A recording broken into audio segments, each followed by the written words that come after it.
What's good for gold may not be good for us. Based off of this latest news I'm about to share with you, I'll explain what I mean as we explore.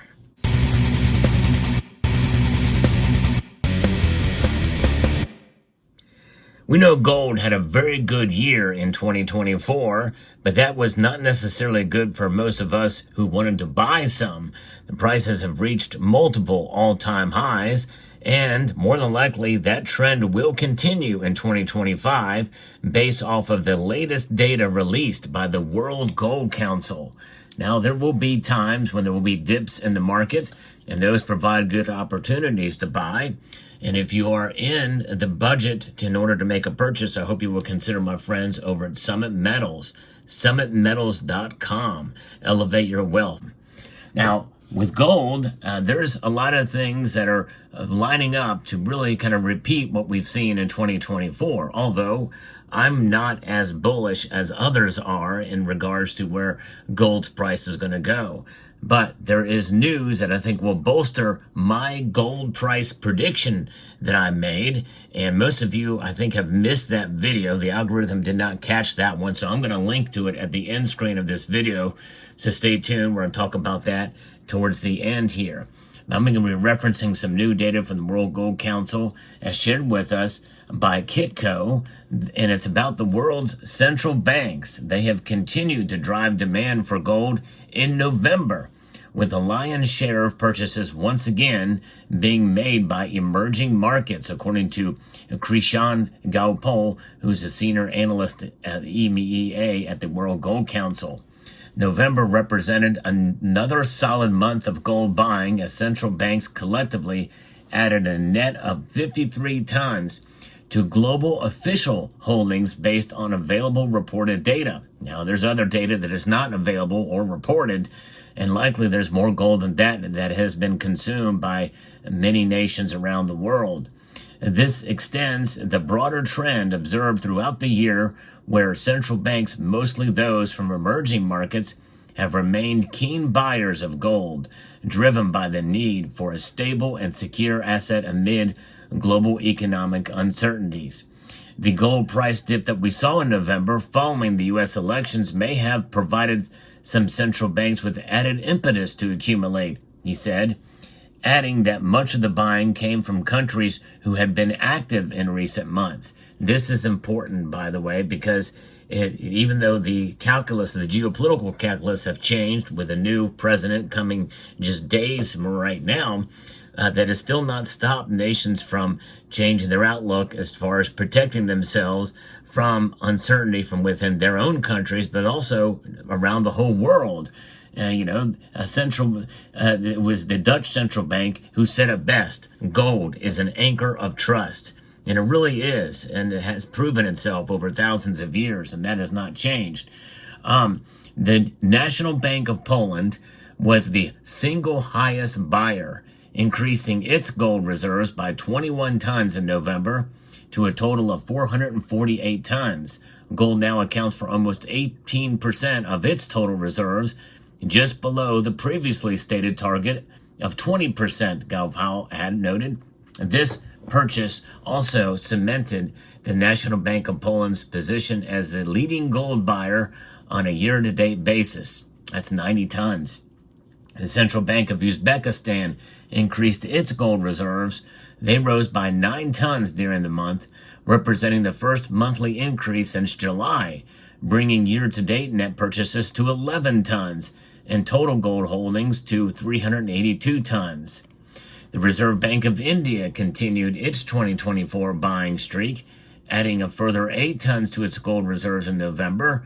This lifts year-to-date buying to 73 tons and total gold holdings to 876 tons, maintaining its position as the second largest buyer in 2024 behind Poland. Now, one thing is for sure, even though some of the gold buying has scaled back among the citizens of India, likely there's still a strong amount of buying there with the most second densely populated country in the world.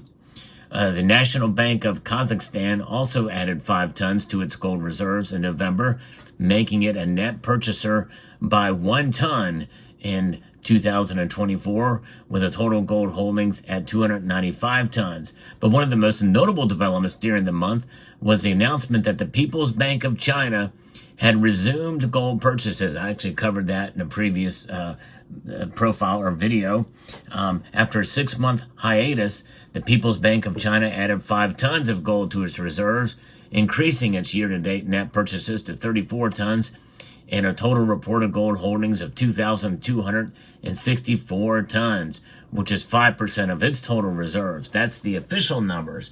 More likely, there's probably a lot more than that are being added to China's coffers. And we know with some of the secrecy held in China that some of that very well could have a really big impact on the price, even above and beyond, because of some of the scale that we're seeing with some of these purchases and other uses for gold.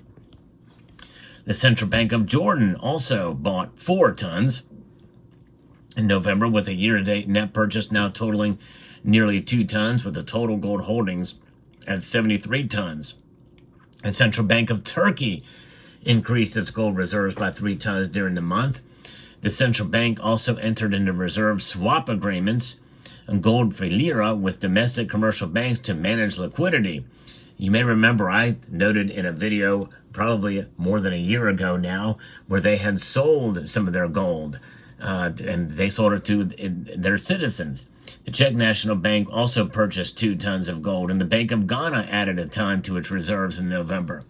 So a lot of these organizations, I don't know what the International Monetary Fund has done. They don't say anything there about what they have done. But Ghana is a big gold miner, and they're now starting to add to its gold holdings. The bank also launched a Ghana gold coin to the public during the month as part of its efforts to stabilize the economy and promote investment in Ghana's gold reserves. We discussed that as well. They're the second African nation to do that, behind Zimbabwe, which is also a large gold producer. The Monetary Authority of Singapore was the largest seller of gold in November, reducing its reserves by 5 tons and bringing year-to-date net sales to 7 tons. And the Monetary Authority of Singapore holdings now stand at 223 tons. So they sold gold. Now, where's this gold bought and sold to? Likely to a lot of the exchanges, maybe the COMEX, maybe others, LBMA. Usually it's done through other central banks, and the Bank of International Settlements may handle some of these transactions, likely, or a combination of multiple different ways and factors.